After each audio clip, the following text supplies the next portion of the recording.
Welcome, friends, to this episode of Danishcast, which is a podcast as well as Kavir TV and radio's program.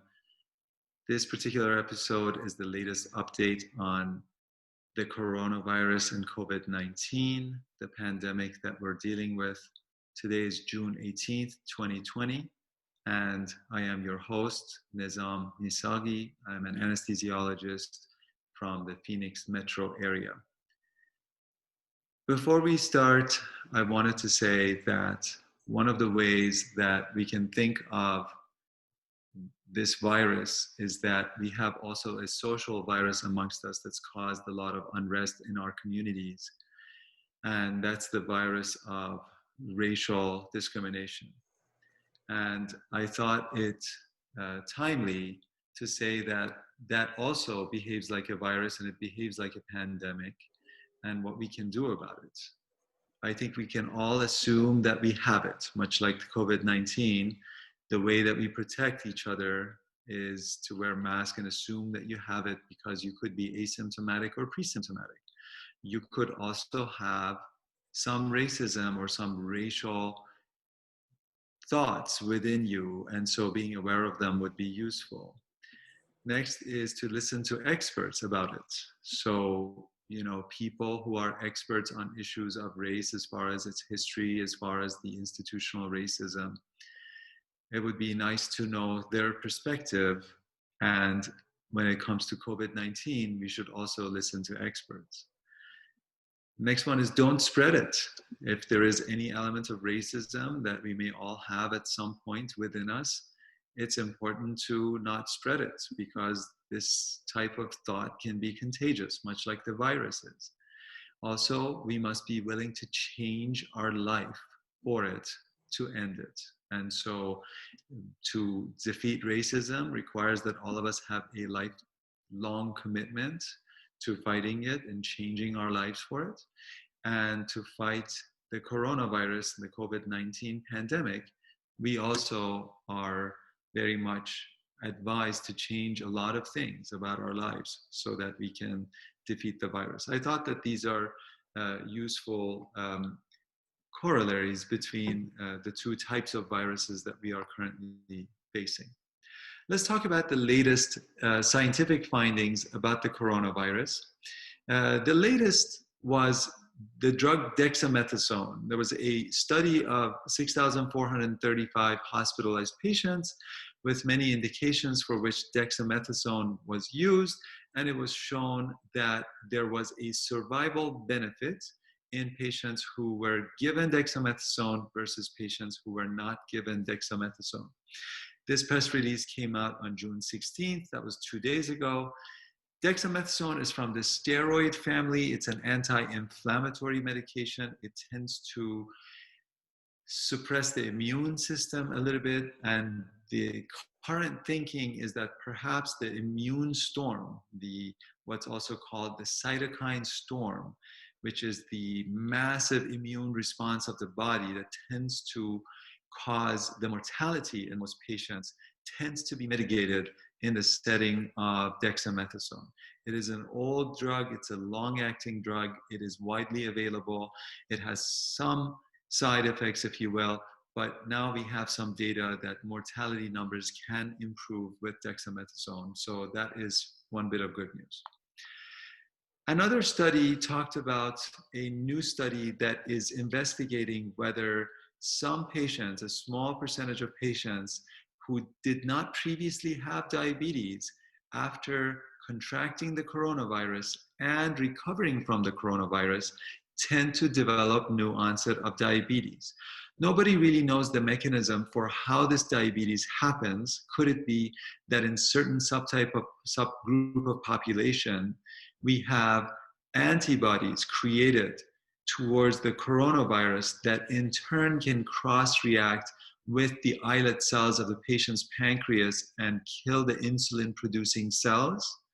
Or could it be that because those same cells within the pancreas also have the ACE2 receptors, and that is the port of entry of the virus into our tissues, that in some patients enough virus enters those cells and destroys those cells, Whether this is exactly going to behave like type 1 diabetes or type 2 diabetes or an incredibly new form of diabetes, nobody really knows, and this is all being studied.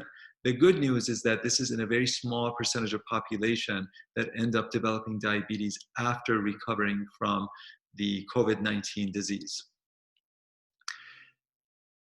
Another data is we had previously spoken about how comorbidities such as hypertension, diabetes, and obesity are risk factors for increased morbidity and mortality with COVID-19. Add to your list patients with liver cirrhosis. Cirrhosis is the medical term that talks about end-stage failure of the liver. There are multiple methods by which a patient may experience failure of the liver, such as chronic alcoholism, such as chronic fatty liver or steatohepatitis, or it could be idiopathic, meaning we don't know what caused the liver failure, as well as certain viruses such as hepatitis C, which tends to be most common for liver cirrhosis if not treated. And these patients tend to have as much as 34% mortality compared to non-cirrhotic patients. And so that is one more of the risk factors that was added. Next is a study from the journal Nature that came out on June 18th today. It was a study from China that was comparing symptomatic versus asymptomatic patients and their serology. Serology is a study of measuring concentrations of antibodies in the patients that have the disease or have recovered from the disease. One of the things that they noticed is patients who generally are asymptomatic, meaning they do not show symptoms of the disease even though they're positive for the virus, tend to shed the virus for longer compared to their counterparts that don't. For as long as up to 45 days, there could be virus coming out of their bodies, compared to the patients who are showing symptoms, in whose case the longest duration reported for shedding of the virus is 30 days since the onset of symptoms. So that's one that was important. The second one was that the patients that tend to be asymptomatic, meaning they did not have any symptoms, tend to have lower concentrations of antibodies, and these antibodies within a month of recovering can become undetectable in up to 40% of those asymptomatic yet recovered patients. That is compared to patients who have a more severe form of disease and have symptoms. They tend to have a much higher concentration of antibodies against the virus in their bodies. And it tends to be that these patients also tend to hold on to these antibodies for longer. Only 13% of them within 1 month of recovering from the disease tend to have undetectable antibodies. A word of caution is if your antibodies become undetectable, it does not mean that you are no longer immune to the virus. You could still have cell-mediated immunity. You could also have what we call the anamnestic response, where if the patient's body gets exposed to the antibody, it tends to remember and regenerate those same antibodies in a more efficient way. It is just that if you are an epidemiologist and you want to do serological studies in a population to try to understand what percentage of the population may have been exposed to the virus, you're going to miss some people and mark them as not exposed because they may have been the asymptomatic bunch that completely recovered and completely ended up with undetectable antibodies, and you may not realize that they may actually have some cell-mediated immunity that you are not aware of. And so that was an interesting point that creates a problem for population studies. Next, I want to talk about a New England Journal of Medicine article. This is from June 16th. This one talks about how genes may explain why some get respiratory failure and very ill and die and succumb to the disease, and some do not. They had looked at a series of patients and looked at a clustering of genes that tend to locate to chromosome number 3, the address for this clustering of genes tends to be 3p21.31.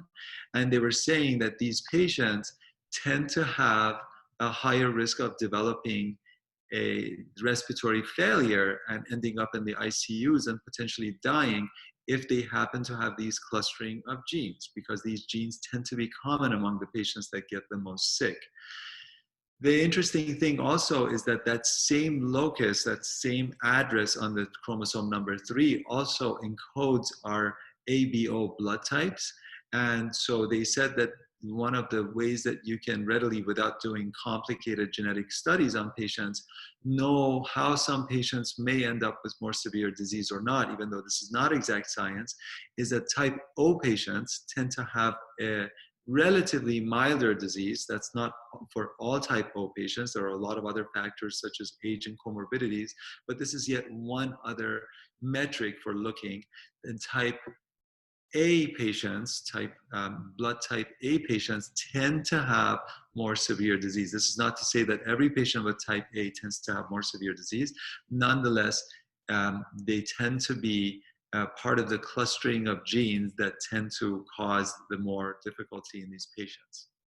Next, I want to refer to a paper that came from Hadassah University researchers in Jerusalem on June 17th in Israel.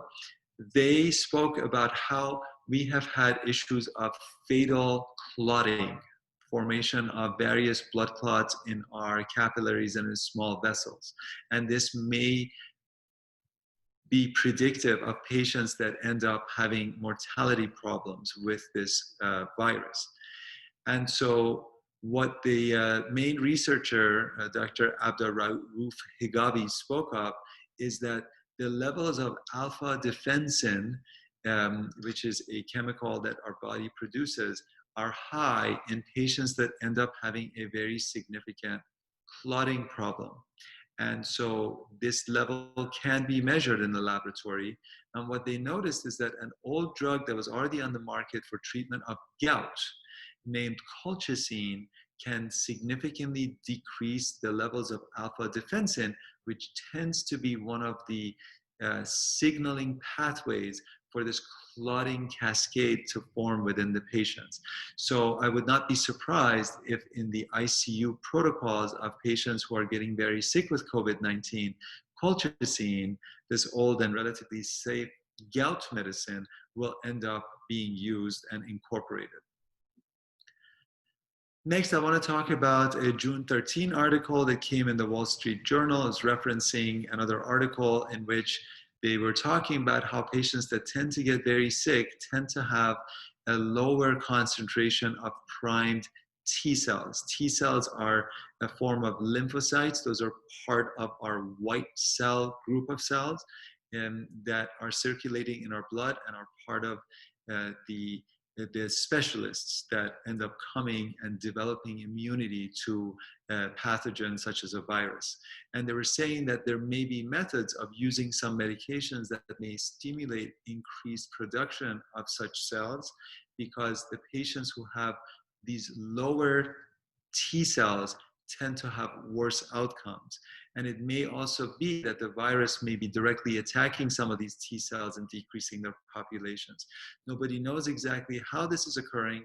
Nonetheless, there is a focus on the population of T cells as a metric for severity of disease. Previously, we'd spoken about a Kawasaki type syndrome that is happening in children, typically 7 years old or less. That is an inflammatory syndrome that usually happens in children who have recovered from COVID-19 and within 3 to 4 weeks end up with this inflammatory syndrome that can affect multiple systems of their body. There has been the acronym MISC given to this particular condition, or multi-system inflammatory syndrome in children. And so this particular thing tends to be that there is a very significant GI component to it. And a lot of these patients, before they go into full-blown multi-inflammatory syndrome, may start with GI complaints. As many as 75% of them may have abdominal pain, 56% of them may have vomiting, 40% may have diarrhea, and 18% may have nausea. And so the pediatricians in particular are warning parents of kids who have recovered from COVID-19 that if they start developing GI symptoms, gastrointestinal complaints within a few weeks of recovering, they should specifically go to a doctor and seek care so that they can mitigate the symptoms and the difficulties that may come with this kind of Kawasaki-like syndrome that we previously talked about. Next was a report that came out of Northwestern University in Chicago on June 11th, where a young woman, apparently 20 years old, received a double lung transplant as a method of treating her because she had respiratory failure and her lungs were completely scarred and were not considered recoverable. And they said that the patient is recovering and so far doing well. And the article specifically said this brings hope to COVID-19 patients. I wanted to comment on this particular treatment. This particular patient obviously would have faced death unless if she received the lung transplant. But what I wanted to say is that young patients should not think that simply getting a lung transplant is like going to the mechanic and taking out a faulty part and placing a new one. Transplant medicine has come a long way, yet it is still a very difficult part of medicine. A patient who receives a transplant has her life completely altered for the rest of her life. She will have to commit to anti-rejection medicines. So her body is the host, the graft is the transplant that she receives, and our immune system will fight these tissues, and you have to be on medications that suppress the transplant. In particular with lungs, unlike some of the more solid organ transplants, the rate of rejection tends to be much higher. A lot of these patients may have a chronic rejection syndrome at 5 years after these kinds of transplants. They may have a lot of medical problems, and these anti-rejection medicines, which are very costly, expensive, and have their side effects, may also expose the patient to other illnesses, such as getting sick more often, such as getting some other chronic diseases such as diabetes and hypertension, and such as getting some rare forms of cancer. And so this is not without perils, and it's certainly also worthy of consideration that most patients on any transplant list end up dying of whatever disease they had that landed them on the transplant list rather than getting a transplant. So transplants are an extremely short supply. So the idea that worst case scenario, I'll just get a transplant that becomes available to me and as far as tissue compatibility will fit my body is still a bit of a pipe dream, and this should not create too much hope that a sick patient will necessarily be a candidate or receive such a thing. There was also a report, an epidemiological report in South China that talked about how in a certain neighborhood, even though the citizens were doing social distancing and wearing masks and were not really near each other, multiple of them tended to get the disease and nobody knew exactly why. So they sent field researchers and they came and looked and they noticed that there had been a leaked toilet water from a sewage, and that had contaminated the area in the neighborhood, and perhaps some of the patients that were sick and were shedding the virus in their stool and their excrement, that had affected the overall concentration of virus there, and because of that leak, some other people were exposed. So this is one of the first environmental pollution methods for transfer, because most transfer happens person to person. I thought that this was worthy of mentioning in our coronavirus update. I also wanted to talk about one last thing, and that is a Harvard study that came on June 11th, that they talked about novel digital technologies with satellite and with internet searches to start understanding when likely the COVID-19 virus ended up affecting humans. And based on their understanding of mortality data,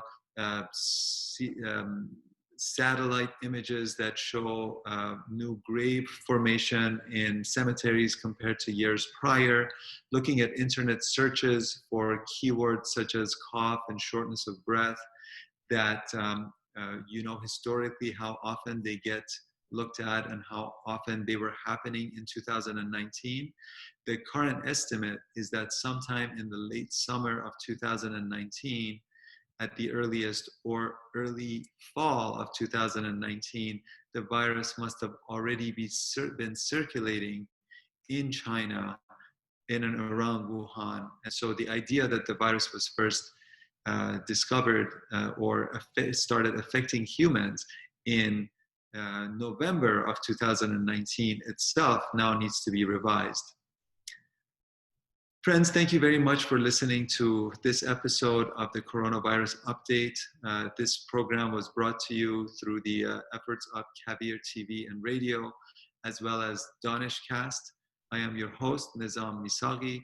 I'm very pleased to be here with you and provide you with this update. I wish you nothing but health and avoidance of this virus, hoping for better times. Thank you very much for listening.